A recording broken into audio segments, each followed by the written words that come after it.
shit out here is too lazy. These people out here are too lazy. These people out here floating by. They're floating by. They're not inspired. Everybody's fucking depressed. Everybody's going through this, going through that. Like, listen, bro.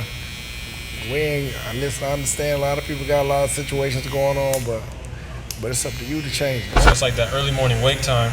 Early morning You wake up at 4 a.m. You're able to use that as your daily isolation. Yeah, daily isolation. Get away, read a little bit, journal a little bit, write shit down. T.D. Jakes, I heard him say one time, he said, man, a lot of people come to me, about situations, with their family, about their marriages, and they pray and they fast. But he's just like, sometimes it's as simple as just making a decision.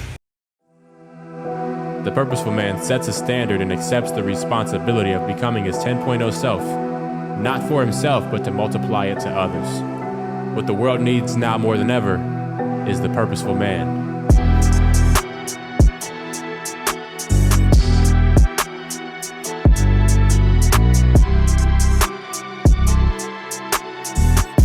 At the end of the day, it's all about getting around the right people. Not only getting around them, but if you can learn from them. Not only if you can learn from them, but you can become like them. That's what this is about.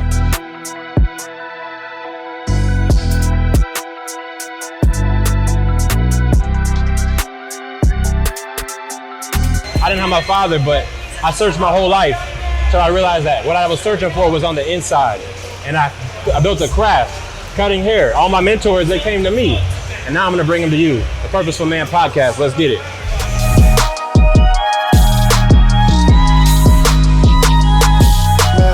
We here for a short period of time. Yeah. Very short period of time, man. This shit really doesn't last too long, bro. So you didn't smoke a joint before you came in today? No, definitely not. Definitely, I don't need nothing to get me high off this life, you know what I mean? Yeah. You don't want to be in a position that these certain vices control you, have a hold on you. I've never liked, just anything to have a control over my destiny or what I want to try to accomplish. Yeah. So if I want to go out here and get something done, I'll go get it done. Coming up, with two immigrant parents, like growing up in poverty, and just seeing so many others, living the life that I wanted to live. And of course too, after my first loss, I fell into like a pitfall of depression. Tough. You was 37, 37 up. Tough, yeah. Right? Yeah, man, I did like 37-0. I had my first loss. Yeah. That shit put me in a state of depression that I couldn't even, understand. Everything that I wanted at the time, I wanted everybody to know me. I wanted all the attention at the time. Yeah. But as soon as I took that loss, I wanted to hide away from the world. Yeah. And that was a tough situation for me to deal with and handle. But I know the only way to get out of that pit and to face that fear is to continue showing up for it. Showing up for it. So from the jump, you had a mindset of like, I'm a champion before I became a champion. Oh, you have to have that. You need it. And you're like, no, I'm a champion. Definitely, early. When nobody else seen anything, I seen it. Trust me. When a lot of other people saw this and saw that, I was putting in work in the dark when nobody was around. Wow. Those were champions being made. That's why I tell people all the time, champions are made in the dark when nobody's looking. So when everybody else was doubting me or at the parties and hanging out, I was dialed in because I knew what I was going to be. I already knew it. I knew what I was going to be. So for the people who don't have that champion identity, is that permanent for them? Or everybody has it. They can create it. Everybody has it. You just got to be able to sit back, identify it, and put in the daily habits every day to become that. You have to be able to change your own identity with your habits. You can become anything that you want to be, but you have to step into that. You have to step into that. You just can't say it and just speak it. You have to live it each and every day. You have to walk into it each and every day. You have to, man. Have to.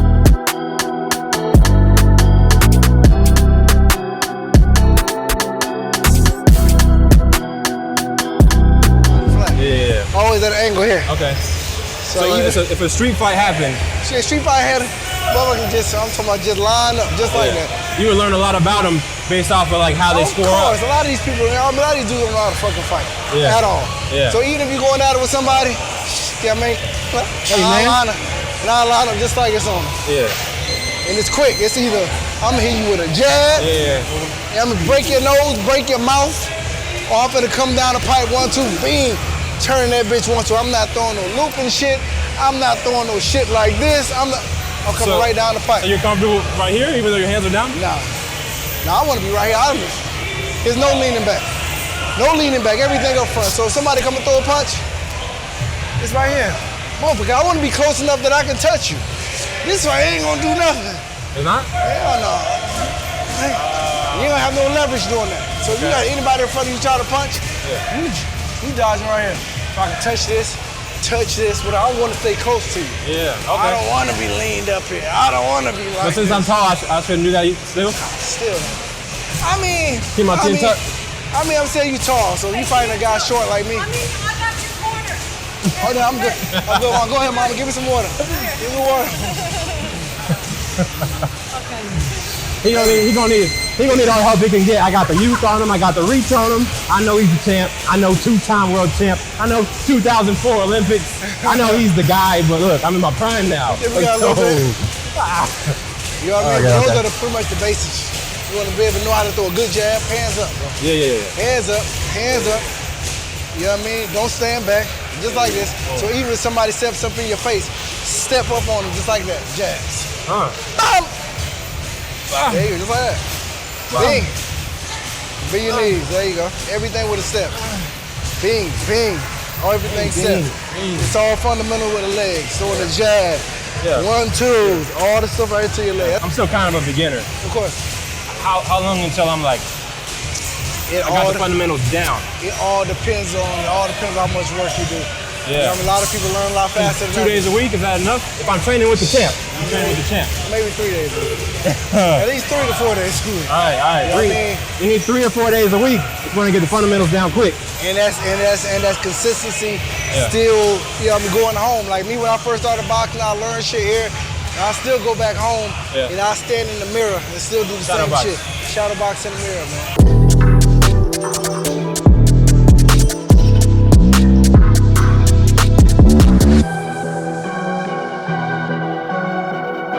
Turn him into a killer. Turn him into a killer. At the end of the day, you can have all the businesses that you want, which is great, but you gotta be able. This is the essence of what a man is, to be able to use their hands. You gotta be able to at least have the fundamentals to know how to use your hands and protect yourself and your family if you have to. We're gonna surprise y'all with something. We might have a program dropping. Maybe. We got something amazing for you. At the end of this video, stay tuned. He might have something for y'all. If you watch this video, you get a lot more where that came from. Make sure to stay to the end, man. We probably got something dope for you. We might have something for you. You know what I'm saying?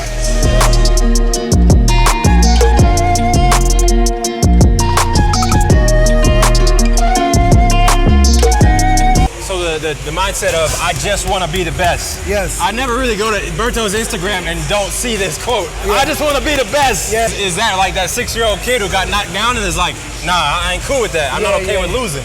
Yeah, man. Where did that come from? Man, that's me all the time, bro. I think, of course, from 6 years old, that fire got ignited. Yeah. And you know, I mean, like that goes for life for me. It's not just boxing. That's just a life period. So every day I wake up and I try to push myself to the limit because I want to be able to believe what I'm saying. You understand what I'm saying? A lot of people say a lot of different things, but I want to prove it to myself each and every day too. First, you know what I mean? First and foremost, before I prove it to anybody else. It's a whole nother level up here. Like I said, I got a chance to really go through the process of all of that. You know what I mean? When you think that you the shit doing this, doing that, trust me, it's always a level above. Yeah. Always. I think any and everybody needs to continue to try to seek greater heights, always. You know what I mean? Like I say, this life doesn't stop, so you shouldn't try to stop being great either, always. I heard a quote, you said the ring is a cold place where the truth comes out. Oh, yes, sir. So in life too, it's like, I got humbled by life. Definitely. By that reality check, because like, if they took barbering away from me, I didn't really have nothing. Exactly. Like I said, that's the thing with boxing, man. The one thing I love about the fight game, it doesn't matter how much you talk, and you know, run around and talk, you're gonna find out the cold truth. Right here in the middle of the square circle, when you got another guy in front of you trying to knock your head off, in front of millions of people. All that talking shit is over, you gotta show up. Same thing with life. If you don't got your shit in order, if you haven't prepared the right way and trained and, you know what I mean, really got your shit together, life is definitely gonna humble you the same way. If it was me now, man, I just tell myself to continue getting up and showing up. I think a lot of people, they reach like a roadblock in life, period, or their businesses, and they keep getting hit and they get depressed. They don't think they can make it through it.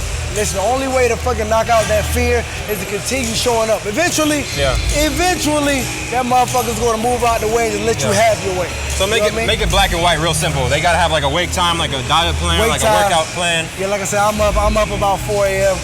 I make sure to read. I make sure to read my books. I always just try to instill knowledge to myself. It's not just my physical exercises, mental exercises, spiritual exercise. Boom. You know what I mean? Like I said, all the way across the board. You know what I mean, eating clean, getting your micros together. Always pushing that body and making sure you're going to another height. Always. Top 3 books. Y'all know Sell Like Crazy. Yeah. Atomic Habits. Yeah. You like that one? And, Art of War. Boom. So it's the early wake time. That's the most difficult thing to do is to wake up. Yeah. When you feel like turning over and going back to sleep, and your lady's asleep next to you, you're like, nope. I'm gonna be the first one up. At the end of the day, it's not about you too much, man. It's about the principles that you set. You know what I mean? It's about your principles that you set. If you saying I'm gonna get up at 4 a.m., you gotta make that commitment to yourself.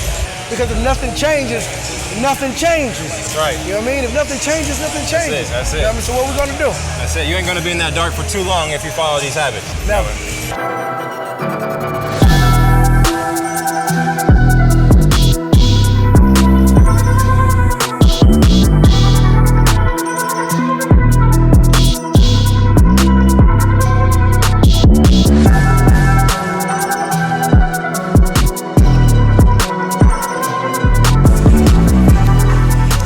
Bring me back to life, my man. Come looking fucking crazy.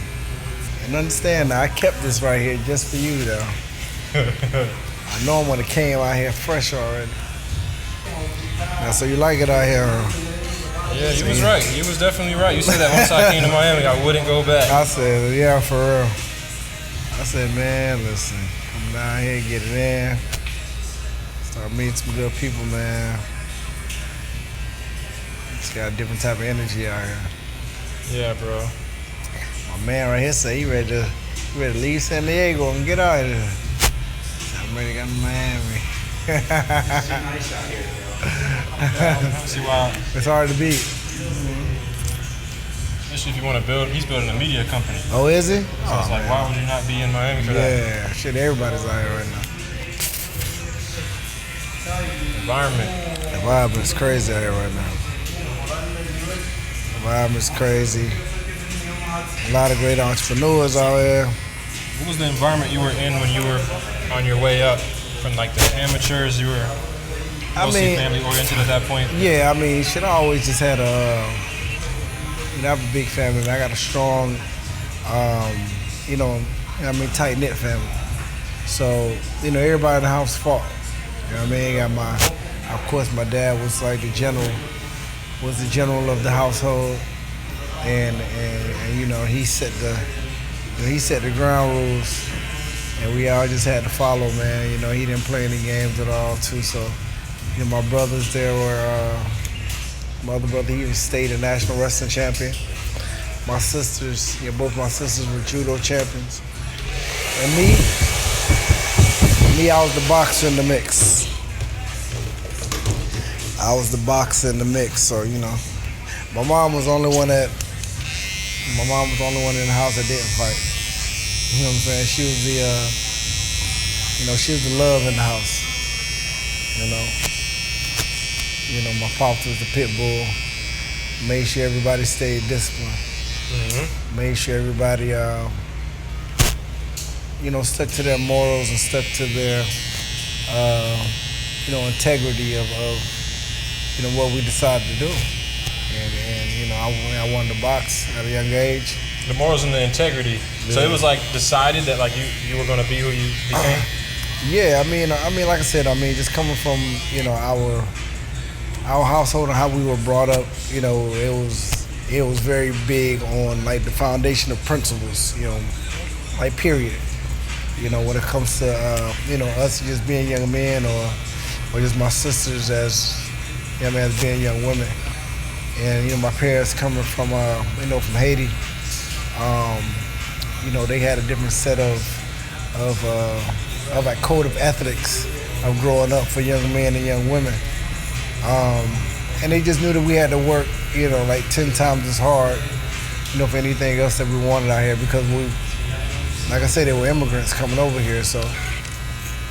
So it was understood that the pressure, not really pressure was on, but like the expectation was that we didn't come out here and risk all that. And for y'all not to like work hard to be the best at whatever you're choosing to do. And it sounded like it was already like destined for you to become like an athlete to a degree, or Yeah, champion to a degree? just growing up, I got a chance to see, my parents' struggles. You know what I'm saying? Like I say, just them, coming from Haiti, and just, I'm not just them, but the whole crew of them. You know what I'm saying? Coming over and just me just seeing, other family members and my other friends of my parents that were coming over this way, and coming over here, illegally at the time. But just knowing that they, risked their lives to get over here to try to, of course, just to get a better life. No doubt. You know what I'm saying? So, for us, as kids, to be able to see that, we definitely didn't want all that stuff to be in vain. And you went on to become like a hero for Haiti. Like whenever you had like a big fight, they was rooting you on. Yeah, it got to a point, man. Like I said, growing up in a Haitian household and just really just pushing, to a completely different limit, because I felt that I just had, just something in me to change my family's, like I said, their situation. Like I say, period. Like I said, we didn't have much at all. So take me through that. We didn't have much at all. At all. Like like I said, my parents come from Haiti. I seen my dad going out, like going out picking fruits, picking oranges. My mom was working, as a housekeeper for the last, I don't know, probably like, what was your pops doing? 10, 15 Your mom was a housekeeper, years. your pops was fighting.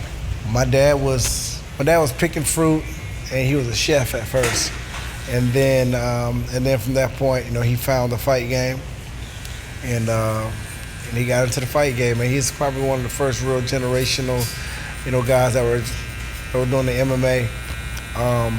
And he started taking trips to Japan fighting at a very young age. So I didn't understand it. None of us didn't really understand it, but we know that he had to go out there to try to, make it happen for us. And that bug kind of just bit everybody, because we seen him training all the time, so I wanted to train. My brother wanted to train. My sisters wanted to work out.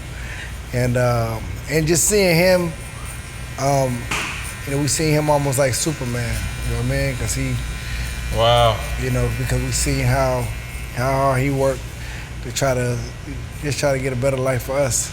Yeah. When I was looking at myself at 23, looking like I was 16 still, I didn't feel like Superman at all. So that's key, right? It's like, what's the importance of feeling like a masculine role model, not only for yourself, but like the fact that if you don't have kids yet, you will one day, and that they're you can't like cheat that. Like they're gonna know who you were. I think it's very important, man. I think it's very important for you and your pops. because I got a chance to see my dad do it. You know what I mean? Like it wasn't in front of me. You know what I mean? He just didn't say certain things for me to do. Like I seen him, just continue to work his ass off. I seen him going to the gym 2 or 3 times a day. I seen him going to work. I seen him, just trying to figure it out each and every day for us. And I got a chance to see my mom doing the same thing. So it wasn't anything that nobody else could tell me. That's all that I knew, because I seen my parents working their ass off for me. So now I say that for me, even me for my kids, like when I go work out, I tell my wife to bring my kids so they can make sure to see it. Because it's hard for your children, it's hard for you to tell your children's things for them not to see it and really understand it and grasp it. You understand me? So you need to have those type of principles within yourself as well. You know what I mean? If you're gonna be telling your kids to do this and telling them to do that, they have to be able to see this shit. You know what I mean? They have to be able to take that shit in, so they'll be able to harness it. So, like for me, that was just second nature for me to get down that way. And like I'm the same way now. Now you said that your pops left a inheritance, and you used to always think the Bible says a great man. A great man leaves an inheritance for his children's children. For his children's children. Yeah. So for his grandkids. Yeah, for his children's children. Yeah. I was just doing it. Okay. Yeah. So. And I used to always think, what you're saying now, I used to always think it was like a financial type of benefit. But for me to see, all of my siblings, of course all of us are spread all around right now, but we come back home for the holidays, just to see just the mentality that everybody has. As soon as they touch down, we all 7, 8 of us, we in the gym getting it. You know what I'm saying? Like we're in the gym feeding off each other. We're in the gym, pushing each other. You know what I mean? And I believe like that's the real inheritance that our parents, my dad left for me and left for us. He initiated like the inner beast, the inner of dog. Course, and all of us. The mentality of, I just want to be the best. And all of us. You feel like that's where you got that drive from? Yeah, for sure, man. For him, like I said, just growing up, everything I wanted to do. Yeah. I said I wanted to box, so he made sure that I wanted to try to be the best that I could be. 6, 7 years old, I'm running to the gym 3 miles. He's waking me up at 5 or 6 o'clock. Say that last part. Running to the gym 3 miles. 3 miles every day. When was this? This at 7, 8 years old. I get right off the bus. I gotta, run in the house, change my clothes, and fucking run to the gym. Everybody in town, they used to see me. They used to think I was crazy. At 7, 8 years old? Man, run straight to the gym. Winter Haven, Florida. If y'all know, wasn't it Havendale Boulevard? They used to see me on Havendale Boulevard every day. Running 3 miles to the gym, getting the work in. At the time, you would run to the gym and then work out at the gym? Yeah.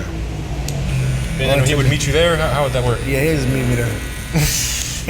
Either he'll meet me there or he'll try to follow me. And push you? Right behind me, right in front of his car. If I slow down too much, he'll bump me with his car. Oh, man. And I just take off. No way. Yeah, man. No way. Real shit, man. It was crazy. I used to think it was crazy. Everybody else thought it was crazy. But of course, at the time, I had to make a lot of sacrifices. All my other friends out there partying and having a good time. I already kind of had my mind set on what it had to be and what it was going to be. Because I was in a circumstance, the way that we were living, like, somebody had to change it. Somebody had to change the narrative, and I knew that I knew I was strong enough, mentally and physically. Because you got sisters. My sisters, my brothers, and everybody was on the same time. You got Cleve, so you have one brother? No, I got 2 brothers. 2 brothers? No, 3 brothers now, shit. So 3 brothers. But at the time, you just knew, like, I got to put some responsibility on myself. Yeah, for sure.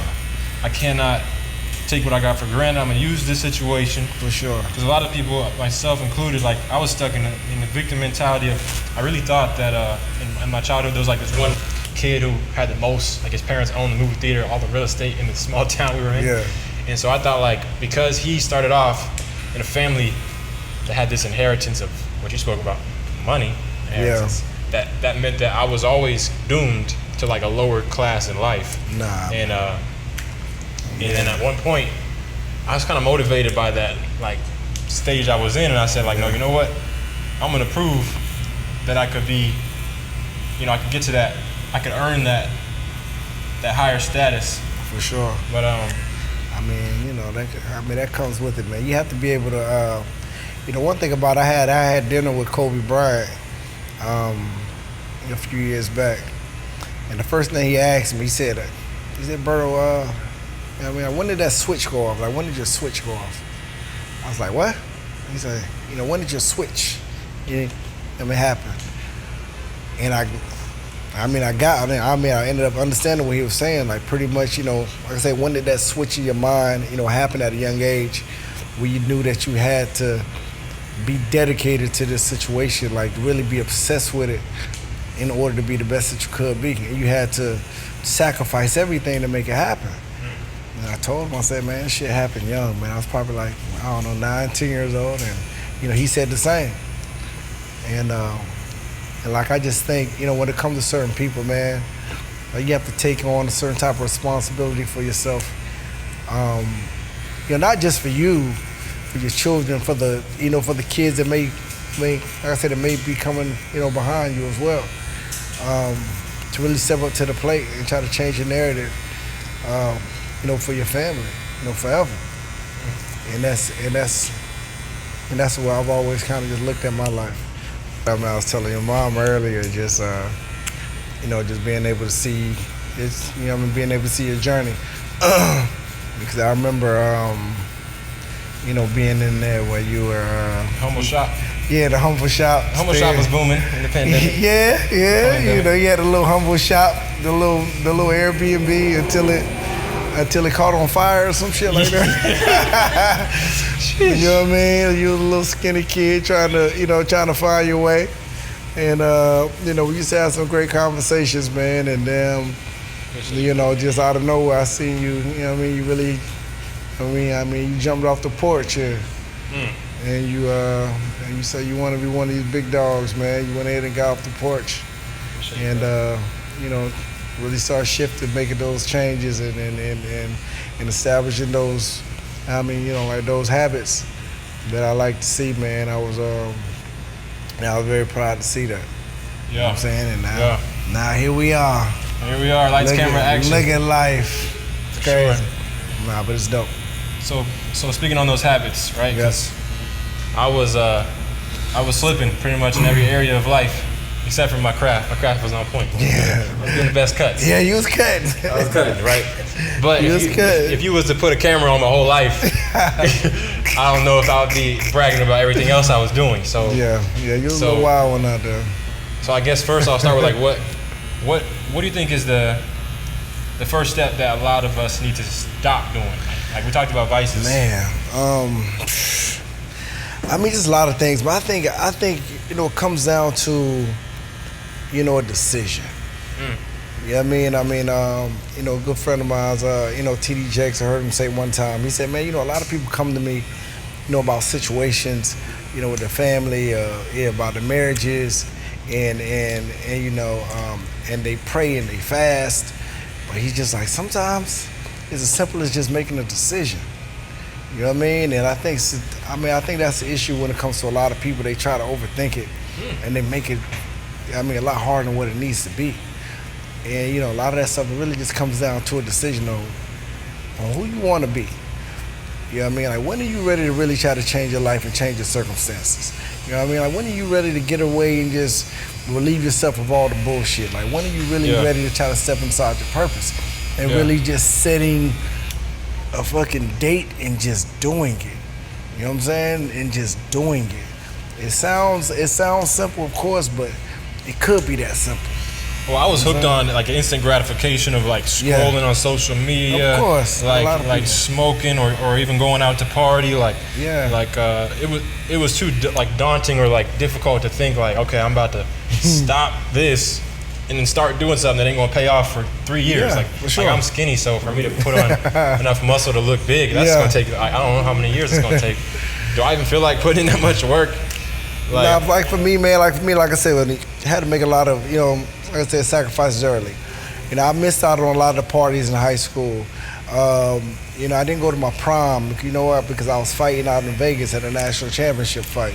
You didn't go to your high school prom? No, I didn't go to high school prom.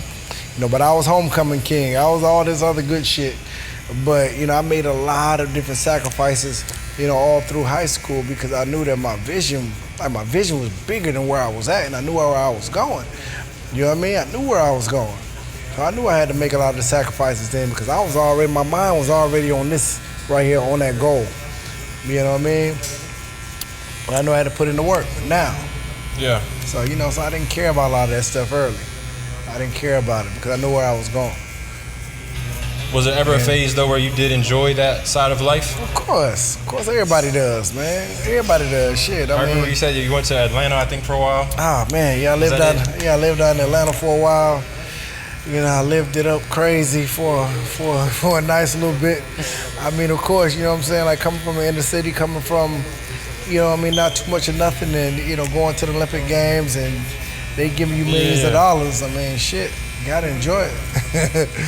You know what I'm saying? You gotta enjoy it, man. So, but I got to a place where I had to find different levels of motivation. When I first got into the game, I just wanted to be the best. And I ended up, winning my first world title. Put that on a t-shirt. Yeah, you think I put that on a shirt for sure. You know what I mean? And I ended up doing games. And I ended up doing that. I won my first world title. Okay, cool. I need some more motivation. You know what I mean? And then after that, I wanted to retire my parents. And I went ahead and did that.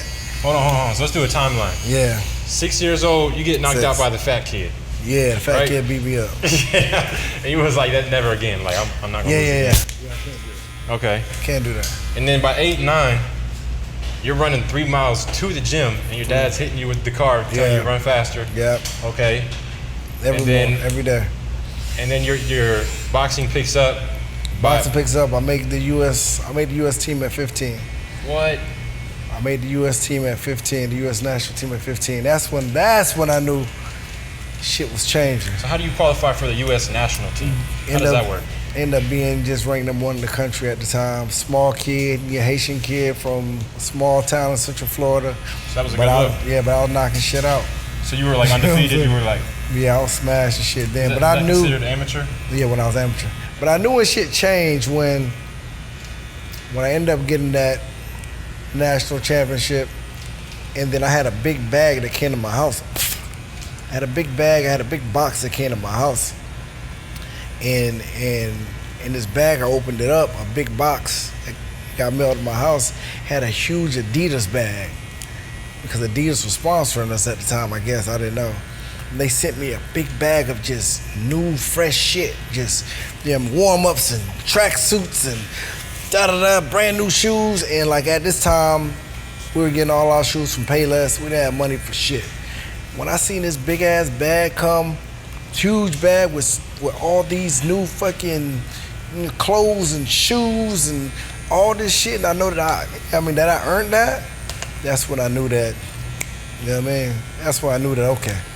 What age was that? 15? Or that was before nationals? I was like 14. Wow. 14 that happened. 6, we get knocked out, fat kid. 8, 9, you're already running 3 miles a day, training. Wow. 14, you get a box in the mail. Box in the mail. Adidas sponsors you. Adidas hook you up with all the gear. Me.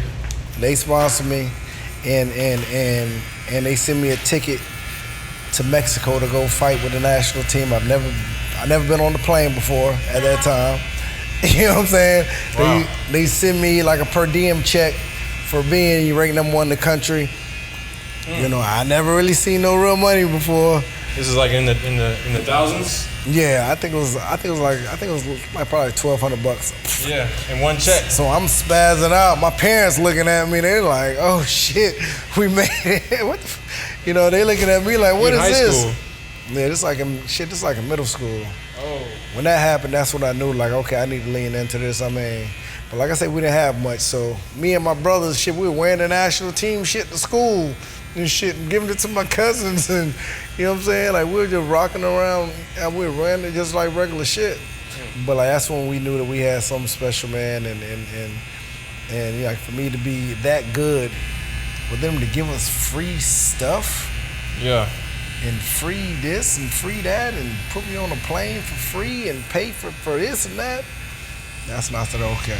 And then fast forward to prom. You probably like 17 at that time? Oh yeah, prom I was prom I missed prom. I was fighting in national championships in Las Vegas. So, like I say, by this time I was lit by then. You were like 18 years old? How old were you around that time? I think I was 17, I was lit by then. So is this 2004?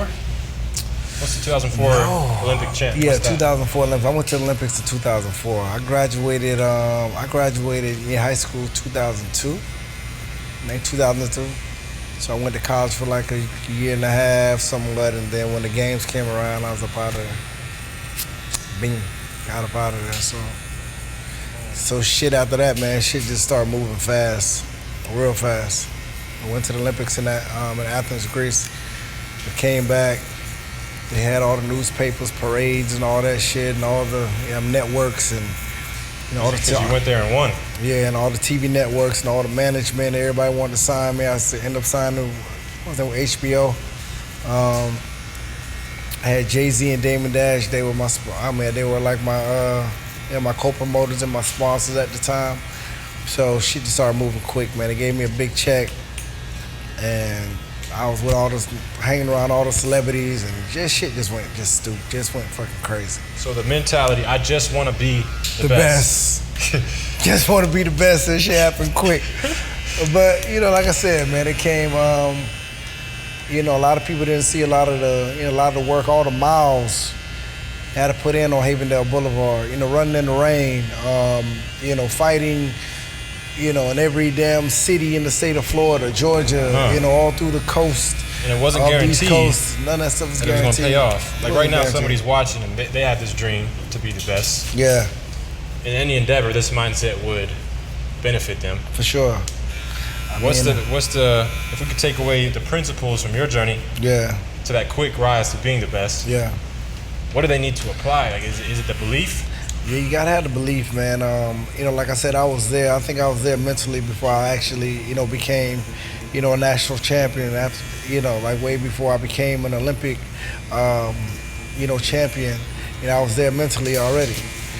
I was there mentally already, and you think about all the, you think about all the work as well.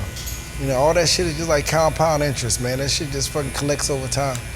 Like I said, sometimes you might not think some of that stuff, just matters during the day, but all that stuff is like compound interest. Keep putting that work in each and every day. Each and every day. Each and every day, man, you're gonna have that breakthrough. You just can't give up. You gotta stay solid mentally, get away from the distractions. I've seen plenty of guys I grew up with that were tremendously talented. Boxing, football, basketball. They got distracted and just got fucked up out there. Because you said earlier you had the speed and the power. Yeah. So you were already gifted with that, but you Yeah. had to take it the next step. You have to, man. They got too much other shit going on out here. And my dad used to always, he was one of those guys that continued to just blast me with it. He just let me know, he used to always tell me the saddest thing to see is wasted talent. And like I said, growing up, I used to see it daily, all the time. So he used to drill shit in my head on a regular basis. So it just kept me focused.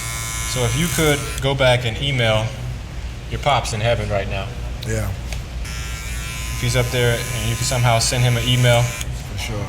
say, yo, pops, I got this question. Like, what's one last question you would ask him? Question wise. Something that you would want to. Question wise. First I'll say thank you. But I would probably ask him Well, thank you for what? just for keeping his foot on my neck like he did. Wow. And believing in me like he did. And just knowing how to push my buttons to drive me to the next level, because he definitely knew how to do that. Thank you for all the discipline, because his discipline, in a weird way, shaped me, to become stronger, physically and mentally. I was getting in trouble. He made me do 500 push-ups, 500 squats before I went to school. You know what I mean? But in turn, it just made me stronger and faster than a lot of kids, growing up as well. So, as I got older, man, it was like a method to the madness. And, if I was to ask him, man, I'd just ask him, just why me? Because I think he pushed me harder than a lot of other kids. Maybe he seen something in me early. You know what I'm saying? Maybe he seen that I was fucking just hard-headed and I was gonna, do whatever it took to prove him, just to prove them that I was gonna be great. Yeah. You know what I'm saying? So he knew he could be harder on you because you had that chip on your shoulder. Yeah, I had a mean chip on my shoulder. I was just like him. To the point that we used to just go at it on a regular basis. But my chip on my shoulder just always wanted just to prove it. Just to either prove him wrong or just prove him just how much I'm gonna show up to get it done. You know what I'm saying? And at the time, my mom kind of hated it, because when we got mad at each other, we were like two pit bulls just walking around the house. But in my mind, it was, like I said, to prove to him that I was going to be, everything that I thought I was at the time. And, Which was what? The champ? Yeah, just to be the best, man, and just to have him, love it and respect it. He was a guy that got a lot of respect. He was a guy that got a lot of respect. He got a lot of love. He got a lot of respect because of who he was. And I wanted him, and I seen the way other men, gravitated towards him, and the other, people gravitated towards him because he was big, he was strong, he was very, athletic. He was, he changed a lot of people's, like I say, lives as well. And I wanted that same type of respect. I wanted that same type of, appreciation. Wow. Not just from them, from him. Okay. So that right there drove me. Two things right there is thank you for pushing me as hard as you did, and why me? Yeah. Why did you push me harder than others? Yeah. And then the result of him pushing you harder than others was like you almost feel like he was making you want to earn his respect. For sure. For sure. I would come back from a tournament.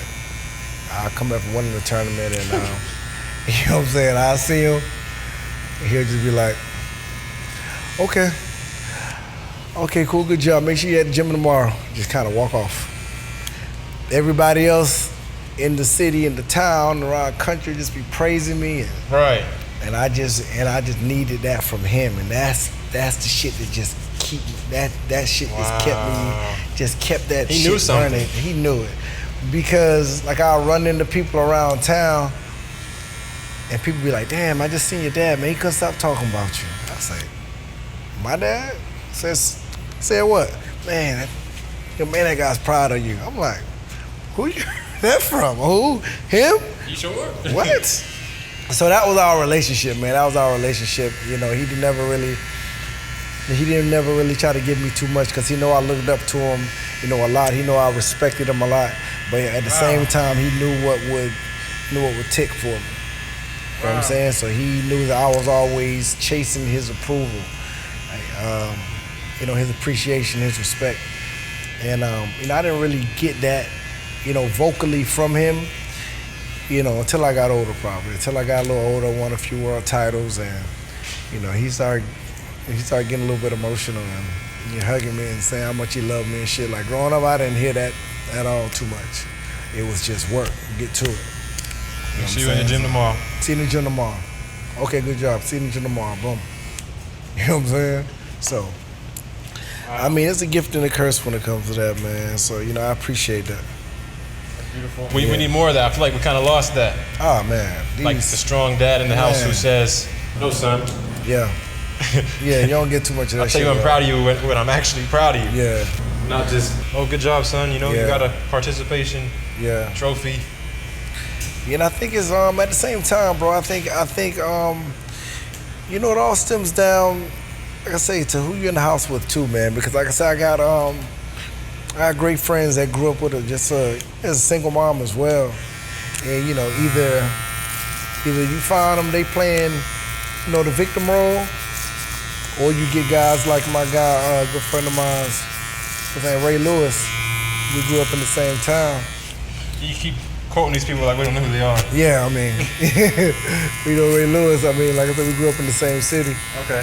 And he didn't have his dad around either. Yeah, he's a powerful dude. And his dad lived in the same city, and that fueled him because, they played at the same high school. His dad had all the records at his high school.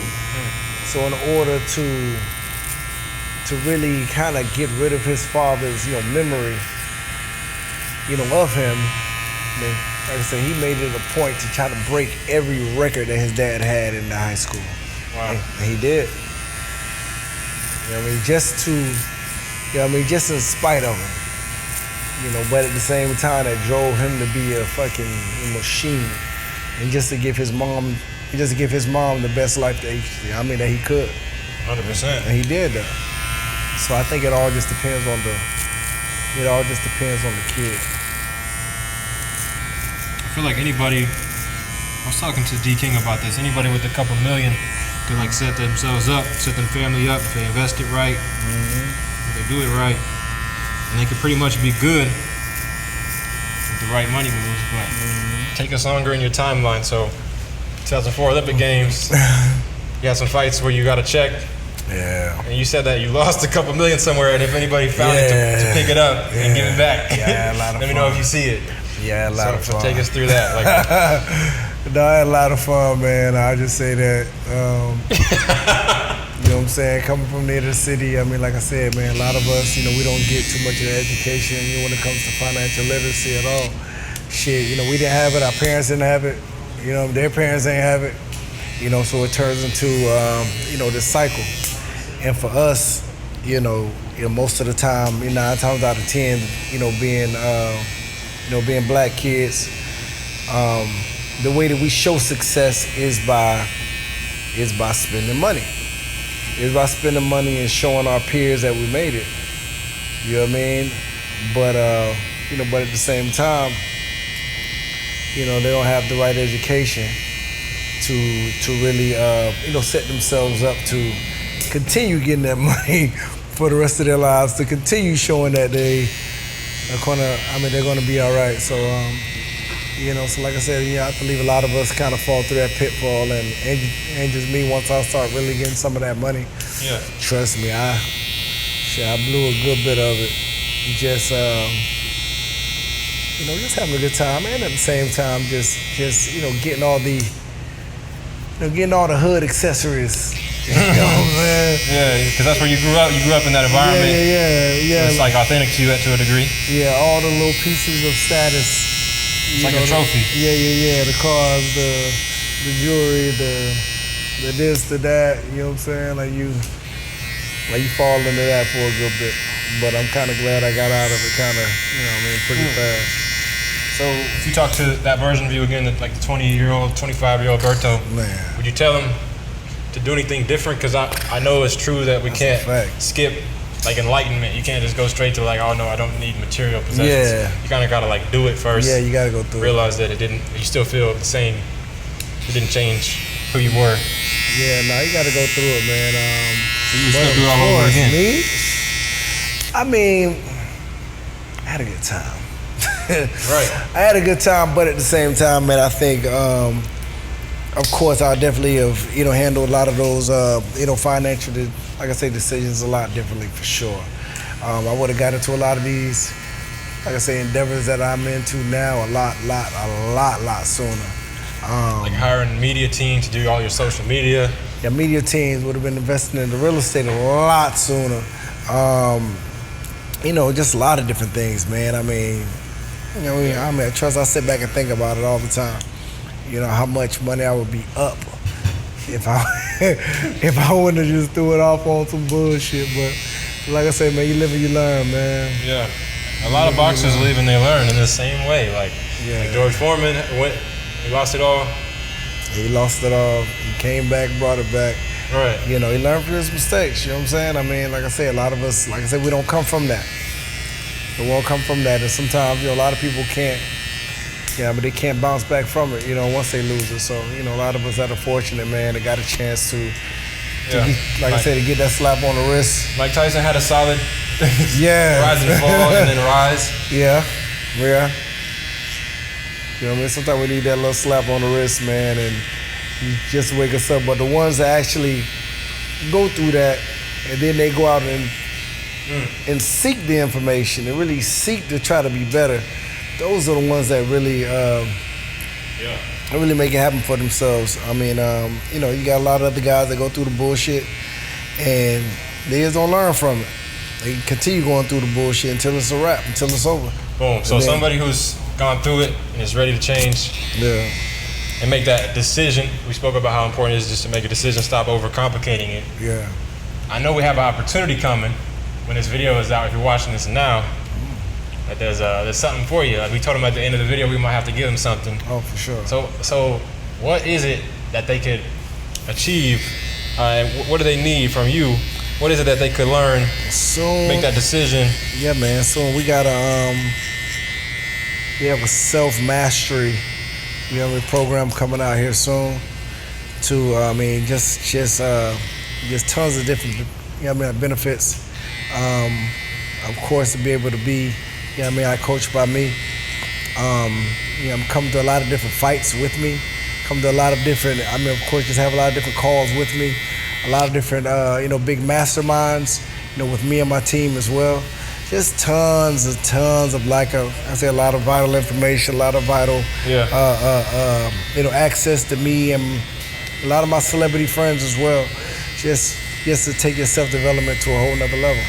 It takes me to another level, being exposed to it. Like I know you haven't really even offered something like that before. Yeah. To this point, people have been asking you for years. Berto, when are you gonna give them like some type of program where they can get access to you, find out how you rose from that situation you were in? For sure. Had the mindset to be that, and then you became it.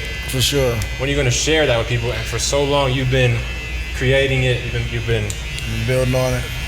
I've been creating it, I've been building on it because I want it to be special. I want to really be able to change a lot of people's lives. I just don't want to just have a program. I mean, because I've been through it all. I know how to, I performed at the peak of just the whole athletic prowess, so I understand how to get you right, mentally, physically. Just all the way across the board. I've built, a few different, multi-million-dollar, businesses as well. So it's just a lot of different things that just come in that. And of course, my network is probably like second to none. When it comes just all the way across the board, when it comes to entrepreneurs, other celebrities, I'll be able to bring it to the program as well, to be able to help people through, be able to, like to have these type of conversations. So, it's going to be something special, man. So I'm going to be the first one to join, just so y'all know. I just told him that. But when I do join, you're telling me I get access to not just you. Oh, no. Not just me, man. They got some big guys. I just say that.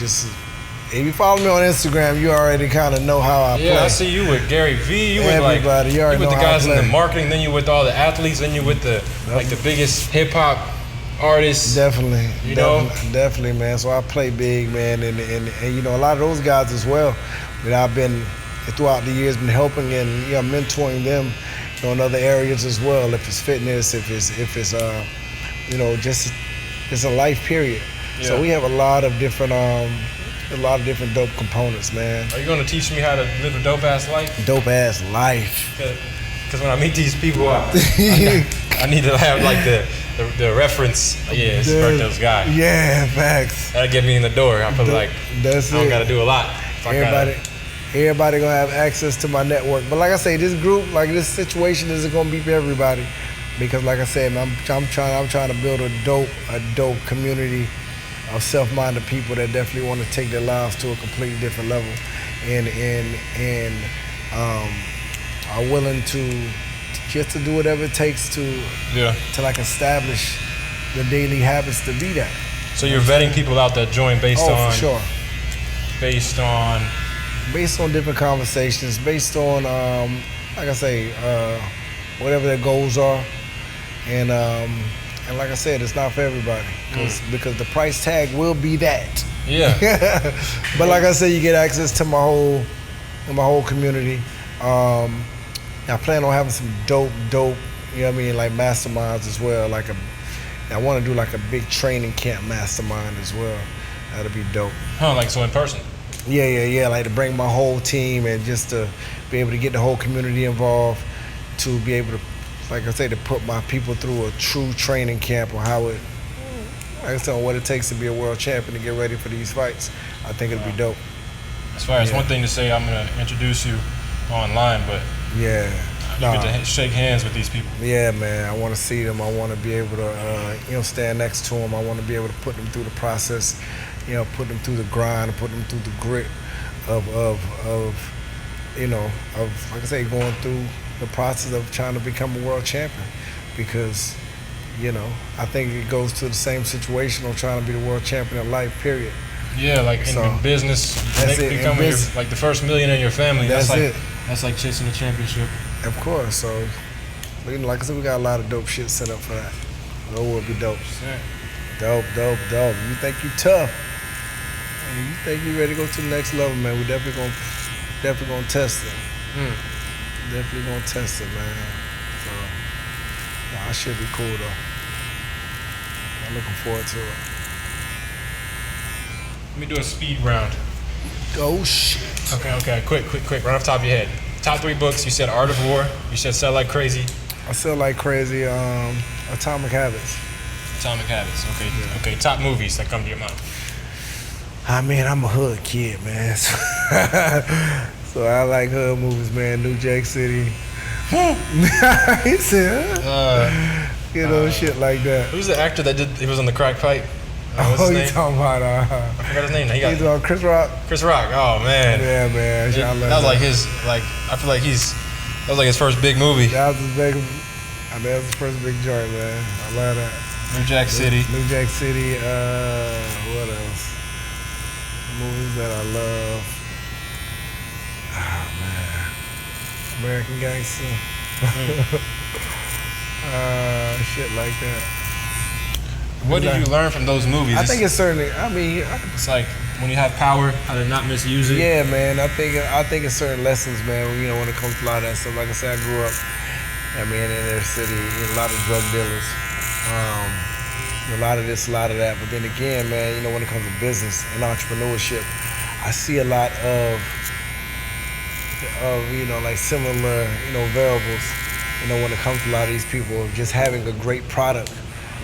Having a great product and be able to have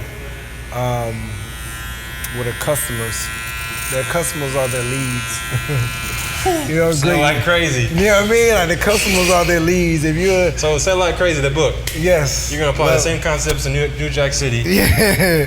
For this program that you're putting out. Yeah, man. Sell Like Crazy is a dope book, man. Of course, I told you about it a while ago. I think that's one of the best books that you can read to really try to establish your business and really understand the structure of how your business needs to be set up, and great components to add to it. Yeah. To, like I say, to possibly scale and take it to another different level. For sure. Sell Like Crazy is a machine of a book. All right, top hip hop artists, top songs, top albums. What comes to mind? Ah man, jeez. Are you a Biggie guy, a Nipsey guy, a Tupac guy? I'm a Tupac guy, man. I love Pac. So Pac is in your top five, yeah, top three. Sure. Pac is in the top. Of course, I'm gonna say Jay. That's my man. I've known him for a long time. Who else? Pac, Jay. Outkast. I'm a Southern boy from the South. Shit. Tupac, Jay-Z, Outkast. Yeah. Legendary shit, man. Of course, Big is. I can say Big is big. Scarface mean too. So I'm all over the place with it. And then how about boxers? Boxers. Wow, good question. My top boxer. My top fighters, man. Joe Louis. Joe Louis. I must be a young. Those some guys that that really set the foundation for this thing, man. Joe Louis, of course, Ali. Sugar Ray Robinson, I love him. Marvin Hagler. Marvin Hagler was a beast. I should know all these people. This shows I'm a rip. Marvin Hagler. And of course, Tyson, man. Tyson. I think a lot of people that I name, man, they just had so much of an impact. Of course, for the sport, but just even, on our culture and society. I mean, like Joe Louis, Muhammad Ali. I mean, they were doing these things when shit was, when it comes to just the culture, man. They really shifted things. You know what I'm saying? When it was still, white and black, bathrooms and water fountains. You got these guys that were, that were very, vocal on their stance, and they were heroes, to the black community. At the time when, we weren't really, getting that type of love. So, these guys, they were fearless, and they really stepped out there and just made it be known that, they were those guys. So, those type of guys, man, I love, man. So they had an impact bigger than boxing? Man, bigger than boxing. Because of what was going on at the time. It was bigger than boxing, They used their platform and stood up for that. Yeah, and a guy like Marvin Hagler, he was just a hard-nosed, He was a hard-nosed dog, man. He used to wear that hat that said war on it. That's it. There was nothing fancy about him. He didn't like to hang out. You know, he didn't like to kick it. You know, he didn't like to dress well. He just fucking trained his ass off and got to it. That was it. Yeah. You know what I mean? And of course, Tyson's Tyson. I think Tyson, and it's crazy when people see Tyson, man, like he really had a very short window of success, like true success as a fighter, but it was so impactful. Wow. You know what I'm saying? When people see Mike, Yeah. they're thinking that he was just this killer for 10 years. Like he literally had like a 4 or 5 year window where he just went fucking nuts. Around the same time that Pac had his time. Yeah.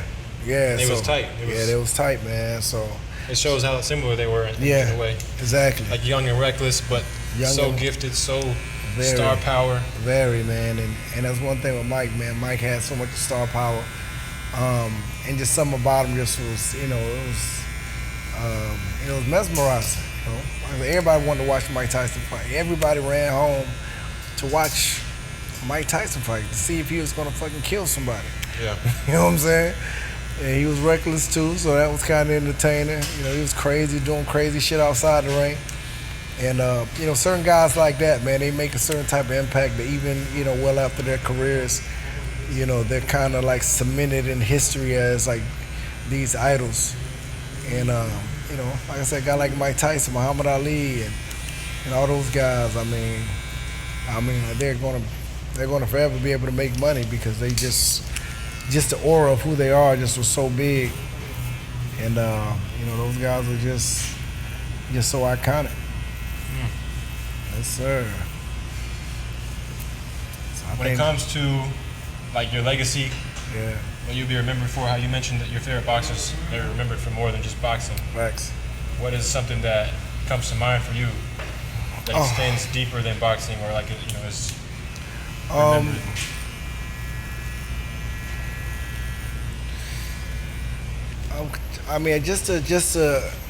Just to be able to, when people say, Andre Berto, man, to be able to see that he was, just so relentless with life, period. Of course, in the ring, it's one thing they can say, man, I always came to get it. Yeah. But just even outside the ring, man, even now, people see me continue to just try to push the needle.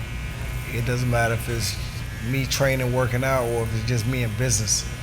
You know what I mean? I get so excited, just to wake up every morning because I know, not too many people get that chance. Yeah. I mean, it wasn't our choice to do that as well. So, your relentless attitude towards life, man, it's way bigger than just the endeavor that you chose. Man. But it's that mindset and mentality. Mindset and mentality, man. I just feel so grateful. So it's almost kind of disrespectful for me to sit back and just not do nothing with it.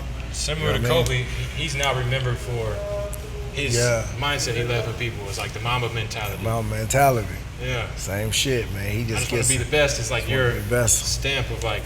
That's it. Don't just settle. Don't just settle. That's just for everything in your life, man. That's just try to be the best father for my kids, to be the best, like role model, for my brothers and sisters that watch me. Yeah. A lot of my, just like people that watch me, period. Bro, I feel like we have a responsibility. I mean, from Cali to Mexico to Miami. Anytime somebody asks me about who's my favorite client, who's somebody that I've met that like you enjoyed the most, I say, bro, it's Berto, hands down. Every time. That's what's up. Okay, where I'm at, I'm like, yeah, Berto was because, bro, That's what's up. There's never been a person so supportive, so much of an example of greatness in every area of life, of like, full stack. Like, okay, sure, financial check, okay, money, muscle, status, all the surface level stuff, check. That's common. Yeah. But then you go to like, wow, like a man of his word, like really talks it and lives it. Yeah. Like really has decades of receipts. Yeah. Wow. And then it's still approachable and supportive. Like, it's just a rare character. Man, so I always like remember. I look back, I'm like, no one else treated me like that. Well, Like even regular people, yeah. you know, who think they're Hollywood but actually aren't. Yeah. Like, Nah, I appreciate that, man. so I always tell people that. So this message you sent me too, tell me if this sounds familiar. You said, we have a duty as men, love your children, Yep. love your wife, stay hard, raise our little ones with integrity. Yep. In a world that lacks it so much today, Yep. keep a fire burning, relentless spirit Yep. in your eye to succeed each day. Yep. So that when our days are done, we go back to dust from where we came. And they have the impact that we left, and it'll be felt. There you go. I was like, man, what? Who texts that? Who says that in a text message? Yeah, that's real, man, and I think that I just think there's so many people, man. They just float through, and this shit really doesn't last too long, bro. You know what I mean? Like, I see too many people. They really just gallop and float through this life, man. And I think everybody has something special in them. I think everybody has, a sense of just impact that they can just lay, just while they're here. But, like I said, it just depends on the person. And so, if I can be an example, or even if I see other people, other people when I know that I can see the potential in them, sometimes, it's just a conversation that can spark it. You know what I mean? Or it can just be, okay, them just watching me do what I do to spark it. And so, I think that's the greatest thing, just in life period. If you can just leave a mark on somebody and just know that they fucking change their life for the better just because of you. Just because of a conversation, just because they watch me on Instagram, just because of this, just because of that. It's just gonna continue to trickle down. You can do that for somebody, that person's gonna do it for their kids, and that person's kids gonna do it for the next. You know what I'm saying? So, gotta keep this shit going, man. Shit out here is too lazy. These people out here are too lazy. These people out here floating by. They're floating by. They're not inspired. Everybody's fucking depressed. Everybody's going through this, going through that. Like, listen, bro. I understand a lot of people got a lot of situations going on, but it's up to you to change it. Yeah, if somebody say they're depressed or stuck in a rut, you tell them to change their habits. And they stop doing depressing things, they stop feeling it. That's it. Cause nobody is gonna come save you. That's one thing that people need to realize. Nobody is gonna come save you. Nobody. Yeah. You know what I'm saying? Nobody's gonna come save you. So, it's either the fact of just making that decision or being able to watch or to be able to come around, like people that you admire, that try to fucking, put a pep in your step. When you realize that shit, just go out there and kill it. Go out there and kill it, man. It's there. So, that's why you gotta be happy. Yeah, you gotta want this shit, man. I love it. I love getting up and fucking getting to it. I love it. Yeah, man. Everything comes in seasons, man. Just like in the Bible it says, man, everything under heaven has a time and a season, so you just gotta stay diligent. You might have some tough seasons. You might be in the winter. You might be walking in the wilderness for a little bit, but you gotta keep your fucking feet going. The time is coming. Sheesh. Back out of retirement. You gotta love it. You gotta love it. Yeah, man. I love it, man. I think it's very important that people, man, like, I've been seeing it with you too, man, just spend a lot of time, alone, and I think it's very important that people spend that time alone to really understand who they are. A lot of people run away from that. A lot of people, a lot of friends that I have, bro, they can't sit home by themselves for fucking 30 minutes just because they can't deal with the truth of who they are. They gotta be in the middle of the club. They gotta have the friends around them just all the shenanigans, talking bullshit, the girls, just to distract them from dealing with their and you know their situations. Right. So you know, I think it's a season for like isolation man, as well. man, that's critical. That's critical, bro. That's critical. If you don't know who the fuck you are and really see it, really, you know what I mean, just really take it in, soak it in.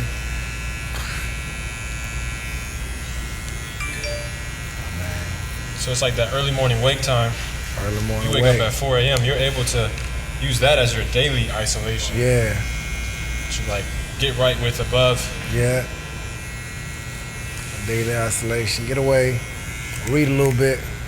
Journal a little bit. Write shit down. Yeah. And really, you know, just spend that time by yourself. Bro, before we end it, I gotta ask this question because What's it's something that I see you support, which is like he said, which is the integrity of family. Yeah. And legacy, taking care of your wife. Yep. And being a man who has like the character of like I'm a one woman man. Yeah. Like, ooh, took some time to get that way now, but go ahead. Yeah. No, but you know, it was a process, bro. It was a process, especially, you know, somebody, you know, like me at that time that, you know, I mean, I was young, getting a lot of money, just having a ball, and you know, I mean, I had just women at my disposal, but like I said, it comes down to what I said before, man. It came down to a decision that I made, you know, a few years back. Like it literally happened like that, and a lot of people just didn't understand it. Like, yo, you been coming to the club? Bro, that shit was, like, no, it was like that. I kind of set it in my mind. Okay, like January 1st, I think it was like 2018. And, you know, me and my girl, we just started talking back again. I'm like, okay, cool, we were right about to start talking, I'm gonna say that. And I had all of these other, you know, I said all these other vices and all these other women. And, you know, and I just made a decision right then. I said, okay. I think it was like November something. I said, okay, January 1st, brand new year. Yeah. Cutting everybody off, and that's it. I'm done. And one time I cut your hair at your house, you told me that you and your lady had already been together before. Yeah. We were together, years before. Mm-hmm. And, you know, we went through a lot of shit. You know what I mean? Of course, she wanted me to be a, you know, one-woman man then, and I was just having a blast, running around, doing what I do, blah, this and that. So she had to, so nobody could tell you nothing at the time. Yeah, man. And, I mean, she went through hell with that, and you know, we broke up for a year, about a year and a half. And within that year and a half, you know, of course, I tried to disguise a lot of the pain just with women and you know, going out with the homies and you know, doing this, doing that. But, you know, at the same time, spending time with a lot of these women, man, I really just, you know, as soon as they left the house, you know, I still just felt empty, you know, from the situation. So as soon as me and her, you know, after a while, she ended up coming back in my life. You said disguise the pain, so there was pain involved of like, of course. You felt like you did her wrong. Of course, I know I did, 'cause she was a good girl. I was on my savage shit. You know what I'm saying? And you was able to avoid facing that truth for a while. Oh, for a long time. And okay, but eventually. And you know, I knew she still loved me, and we ended up connecting just randomly again. And as soon as we seen each other, we didn't see each other for a year and a half. You know, we looked at each other, and it was just like lights went off. You know, when it came to both of us, it was just like, damn, we still love each other. It's crazy. After that, I was like, all right, yeah, I'm finishing the bullshit. It's over. It's done. I'm good. I'm good. It's like not love at first sight, but you know, love at first sight after a long time away. Yeah, man. You got a chance. I just got a chance to appreciate, you know, who she was, you know, as a person. Wow. I had a lot of, you know, beautiful women come in and out, but they were really empty. You know what I'm saying? They didn't really have much to them, you know, outside of us doing some shit sexually. That was it. We didn't have no real conversations. Stinky hole. Yeah, like, I was just like, you think it's crazy. You know what I mean? And a lot of guys promote young men to waste time. This is what I don't support. That's why I wanted to ask you what you do support, which is like where you're at now. Yeah. But like, if I'm getting advice from most of these influencers, they're telling me like, yeah, bro, Go out all night till 4 a.m. Just go crazy. Try to pull as many as you can the same night. If you could pull one back and then go back out and then pull another, do that, bro. That'll be cool. That'll be a cool way to spend your time in your early 20s. Man. Yeah, And that's a if lot I of listen to them, if I don't, like you said, spend time with myself to know myself, I resonate with this way more. Yeah, I mean, so I feel empty doing that, and I'm like, okay, but that's what the guy who has all the clout says to do. Yeah, like the Tates and the guys with the cigars, and they think they're cool because they flex on the gram with material stuff. Yeah. But they don't have the full stack, which I spoke about. Like you had, like the character. Yeah, like trust, man. Tate and all them guys, they talk that shit, man. They go home. I mean, when they go home, sometimes shit, they go home fucking feeling fucking lonely too. You know what I'm saying? Like, damn. Like, because after a while, that's the way I felt for a while. I'm just like, damn. Like I really started feeling crazy. You know what I mean? I appreciated seeing some of the homies, you know, with their wives and with their kids, and you know what I mean, having something solid. And not just trying to, okay, see what we're gonna do tonight and see, I'm gonna be in the club fucking chasing the next broad and da-da-da-da-da-da, and just hopefully we have a good conversation outside of us getting it in, and we'll do it again the next day, and then the next day. It just waste of time, and it's I all had fun energy for that, man. Until it starts to burn when you pee. Yeah. You know, it's not so fun anymore. And those guys won't tell you that. Tate won't tell you that. Like all these guys who do that, right? Nah, man. They'll tell you like, I'm cool because I have 1,000 body count. Nah, I think it's dope, man. It's dope when you have, you know, somebody, you know, I get a lot of my boys now, of course, you know, they reach out to me now because they know how I used to be, and they see me now with you know, with a dope situation, my wife, my kids. And now they call all the time, like, man, I can't wait to have my situation like that. Because it gets to a point that, you know, once you find somebody that you really love and you love spending time with, I love having conversations with, and you're still very attracted to, and y'all start having kids, like, it's over. Like, that shit is, I mean, that's what it needs to be. That shit is dope. For me to see my kids grow up, that's dope. You know what I'm saying? That's a wrap, bro. Is it? Yeah. We out of here! Yes, sir. I mean, if you guys aren't going to, you're going to stay stuck, right? You don't have the mindset from somebody who has the character, somebody who has the network, to put you in the environment to help you get that self-belief, you know, to put that battery in your back the same way his dad did for him, to build that champion mentality to be the best. Need to. You're going to stay stuck. So when you see that drop, make sure you're the first one in. I'm gonna be the first one in, but don't beat me there, just meet me there. That's right. Yes, sir. That's it. Now it's good shit.